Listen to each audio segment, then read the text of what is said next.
प्रवीण जी, आज आपने दिल्ली प्रदेश कार्यालय का उद्घाटन भी किया है और यहाँ पे प्रेस कॉन्फ्रेंस भी किया है।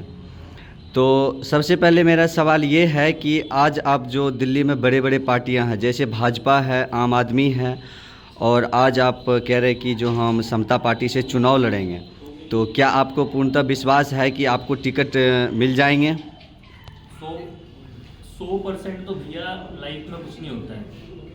टिकट तो मिलेगा और मेरा अटूट विश्वास है उदय मंडल जी पर भी कि वो काम को देखते हैं और जो व्यक्ति काम के प्रति समर्पित है उनको वो आगे बढ़ाते हैं। तो पहली बात तो ये। दूसरी बात ये कि बड़ी बड़ी पार्टियों पे पैसा बहुत है, वो अंधाधुंध खर्च कर सकती है। हम छोटी पार्टी हैं, एक निचले स्तर पे हम काम कर सकते हैं, जो भी हम खर्च कर सकते हैं वो करेंगे। लेकिन मेरा मानना ये है कि कभी भी कोई भी इलेक्शन सिर्फ पैसे से नहीं जीता जाता है। अगर सिर्फ पैसे से ही जीता जाता तो बीजेपी बिल्कुल सरपंच चुनाव से लेके और राष्ट्रपति एमपी चुनाव तक सारे में बीजेपी ही जीत चुकी होती। लेकिन अभी आपने जैसे कि देखा लोकसभा चुनाव में अखिलेश यादव की पार्टी 40+ सीट लेके आई है लोकसभा चुनाव में। तो सिर्फ पैसे से ही चुनाव नहीं जीता जाता है।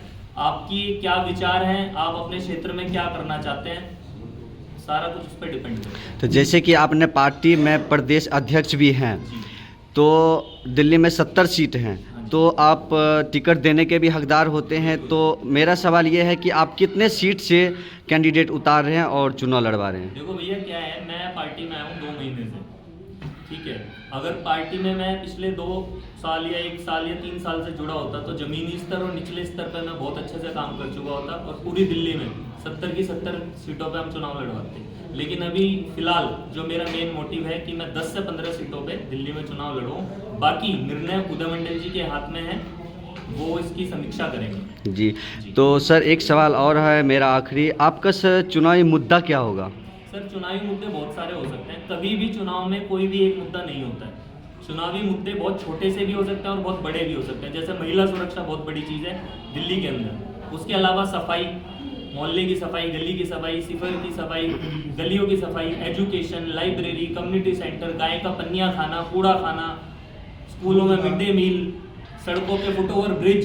जी तो सर। बहुत सारे मुद्दे हैं। मुद्दा कभी एक नहीं बन सकता है। मुद्दा मैं ये नहीं कह सकता कि भाई हम जाति के हिसाब से लड़ाइयाँ लड़े कि मुझे वोट दो मैं राजपूत हूँ या इसे वोट दो ये गुज्जर है। मेरे लिए मेरे सभी भाई हैं, सभी बहन हैं, मैं सबको एक बराबर समझता हूँ और सिर्फ बोलने के लिए नहीं है, समझता हूँ। जो मुझे जानते हैं वो जानते हैं कि प्रवीण जी कैसे हैं। जी जी सर, जैसे आम आदमी इतना लालच दे रहे हैं, ये तो आप भी देख रहे हैं, तो इनके सामना और भाजपा के सामना आप कैसे करेंगे? सामना तो भैया सड़क पर पता चलेगा आपको, जब रैलियां करेंगे, लोगों के सामने अपनी बातें रखेंगे। अभी तो इलेक्शन भी अनाउंस नहीं हुआ है, इलेक्शन अनाउंस होने दो, सामने वाले पार्टी के कैंडिडेट को देखने दो, फिर उनका सामना करेंगे। और सामना करने के लिए हमने कोई लड़ाइयाँ तो सड़क पर हाथापाई वाली लड़नी नहीं है। विचारों की लड़ाई है, उनके क्या विचार है, हमारे क्या विचार है। अगर पब्लिक को हमारे विचार पसंद आते हैं तो वोट हमें मिलेगी, पब्लिक को उनके विचार पसंद आते हैं तो उनको मिलेगी। धन्यवाद।